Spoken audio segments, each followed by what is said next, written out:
Saya sangat menghargai kehadiran Bapak Ibu semuanya dan juga terima kasih kepada para ketua yang telah mengundang saya untuk hadir pada pagi hari ini. Setelah 8 tahun kita bekerja keras membangun negara kita Indonesia, membangun jalan-jalan nasional, baik di Jawa maupun di luar Jawa, membangun jalan tol, baik di Jawa maupun di luar Jawa, dan juga jalan-jalan kecil di desa, jembatan-jembatan kecil di desa lewat dana desa. Kita juga membangun airport baru, membangun pelabuhan-pelabuhan baru, utamanya di luar Jawa. Inilah yang namanya fondasi infrastruktur. Jalan apakah perlu? Pelabuhan apakah perlu? Airport apakah perlu? Semua itu diperlukan. Di Jawa maupun di luar Jawa sangat-sangat diperlukan karena itu menjadi sebuah fondasi kita untuk bersaing dengan negara-negara lain. Tidak mungkin kita bersaing dengan negara-negara lain kalau jalannya becek. Benar? Tidak mungkin kita bisa bersaing dengan negara lain kalau kita tidak punya airport di provinsi-provinsi yang kita miliki. Benar? Dan dengan infrastruktur itulah rakyat diberikan kemudahan untuk membawa produk-produknya. Petani bisa membawa padinya dari desa ke kota. Nelayan bisa menjual ikannya dari desa ke kota karena ada infrastruktur. Setuju enggak? Dan juga produk-produk UMKM yang ada di kampung-kampung, yang ada di desa-desa bisa dibawa ke kota, bisa diekspor karena kita memiliki pelabuhan, karena kita memiliki airport, karena kita memiliki jalan-jalan.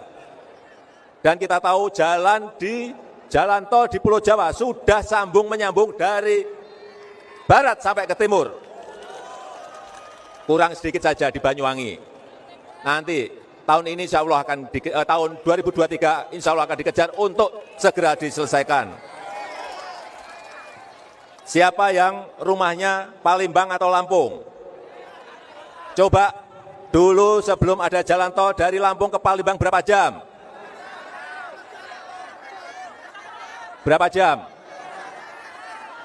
Sekarang berapa jam? Bisa separuhnya, karena oleh sebab itu kecepatan logistik, kecepatan mobilitas orang dan barang itu bisa dipercepat. Kita juga telah membangun bendungan-bendungan plus irigasinya. Sampai akhir tahun ini 38 bendungan besar yang kita bangun. Ini untuk siapa? Untuk para petani di desa-desa kita. 74.800 desa yang kita miliki. Dan pembangunan, sekali lagi ingin saya sampaikan, pembangunan tidak Jawa sentris, tidak hanya di Jawa, tetapi pembangunan juga dilakukan di luar Jawa, dan justru sekarang lebih banyak yang di luar Jawa. Bapak Ibu setuju? Karena kita ini memiliki sekarang 38 provinsi, memiliki 514 kabupaten dan kota, memiliki 17.000 pulau. Jadi kalau yang dibangun hanya Jawa, yang di luar Jawa akan merasakan tidak adanya pemerataan. Betul enggak? Dan pembangunan infrastruktur itu akan menumbuhkan titik-titik pertumbuhan ekonomi yang baru. Akan ada titik-titik pertumbuhan ekonomi baru. Saya berikan contoh, di Mandalika. Dulunya Mandalika itu memang pantainya cantik, tapi karena tidak ada infrastruktur, tidak disiapkan dengan baik. Tetapi setelah adanya sirkuit MotoGP, sekarang Mandalika menjadi titik pertumbuhan ekonomi baru. Coba dilihat, Bapak Ibu kalau pengen lihat cantiknya pantai-pantai kita dan laut kita, datang ke Labuan Bajo yang telah kita selesaikan, kita kerjakan. Itu juga titik pertumbuhan ekonomi baru di luar Jawa. Juga di Likupang, meskipun belum selesai, tetapi kita harapkan tahun depan akan diselesaikan. Likupang di Sulawesi Utara. Inilah nanti yang akan menjadi titik pertumbuhan ekonomi baru Indonesia. Artinya tidak hanya di Jawa saja, tetapi juga di luar Jawa. Juga daerah-daerah industri, Bapak Ibu sekalian bisa lihat, di luar Jawa sekarang ini berkembang sangat pesat. Coba dilihat di Morowali. Ada yang dari Morowali. Morowali sekarang menjadi kawasan daerah industri baru Indonesia. Juga yang berada di WDB, ada yang dari Maluku Utara. Menjadi daerah, menjadi titik, menjadi sentra ekonomi baru karena di situ ada kawasan industri WDB.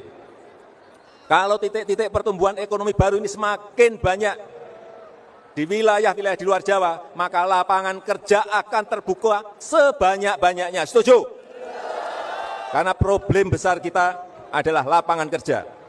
Kenapa? Karena penduduk kita ini gede sekali, banyak sekali. 278 juta penduduk kita. Inilah yang menyebabkan ekonomi di daerah bertumbuh.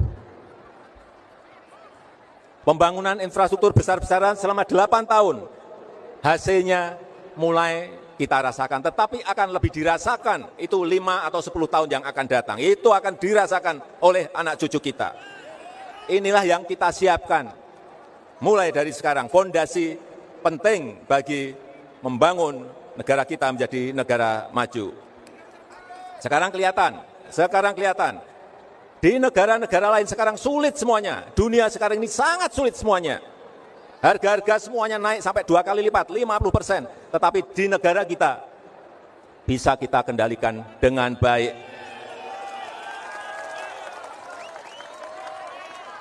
Bisa kita kendalikan dengan baik. Negara-negara besar sekarang ini resesi.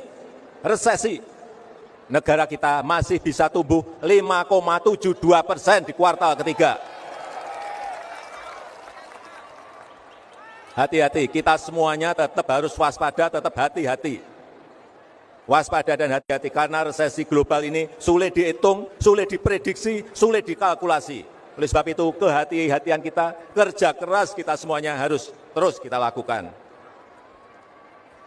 Yang paling penting adalah bagaimana menarik investasi yang sebanyak-banyaknya untuk membuka lapangan kerja yang seluas-luasnya. Oleh sebab itu saya minta di daerah-daerah yang ada investasinya, agar masyarakat ikut mendukung. Karena begitu ada investasi artinya lapangan kerja itu akan terbuka. Pertumbuhan ekonomi di daerah juga pasti akan ikut naik. Saya berikan contoh Maluku Utara. Dengan adanya industri WDB sekarang pertumbuhan ekonomi di Maluku Utara sampai angka 27%. Enggak ada di dunia sekarang ini bisa sebuah provinsi tumbuh 27%. Dan kemarin saat G20, Indonesia dikatakan oleh managing directornya AMF, Indonesia adalah titik terang ekonomi dunia di tengah kesuraman ekonomi global. Indonesia adalah titik terang ekonomi dunia di tengah kesuraman ekonomi global. Ini kita harus bangga. Karena semua negara sulit, karena pandemi yang belum selesai, adanya krisis pangan, adanya krisis energi, adanya perang di Ukraina, adanya krisis keuangan, semuanya sekarang negara itu sulit semuanya. Kita patut bersyukur, wajib bersyukur karena negara kita masih bisa tumbuh sekali lagi 5,72%. Dan saat G20, Indonesia juga berhasil menjadi jembatan dari negara-negara yang saling berselisih, kita berada di tengah, bisa menjadi jembatan, bisa diterima dari sini, bisa diterima dari sana, bisa diterima sebelah kanan, bisa diterima sebelah kiri. Artinya apa? Kepemimpinan global Indonesia sekarang ini berada pada titik puncaknya.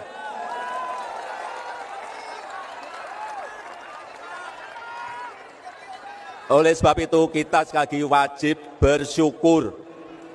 Negara-negara besar saja tidak kuat menahan gejolak resesi global. Tetapi alhamdulillah dengan kewaspadaan yang baik, dengan kehati-hatian yang baik, kita masih bisa bertahan, bahkan naik angkanya pertumbuhan ekonomi kita di 5,72. Alhamdulillah, kita patut bersyukur, ini kita tidak sombong, tapi kita dipuji di mana-mana.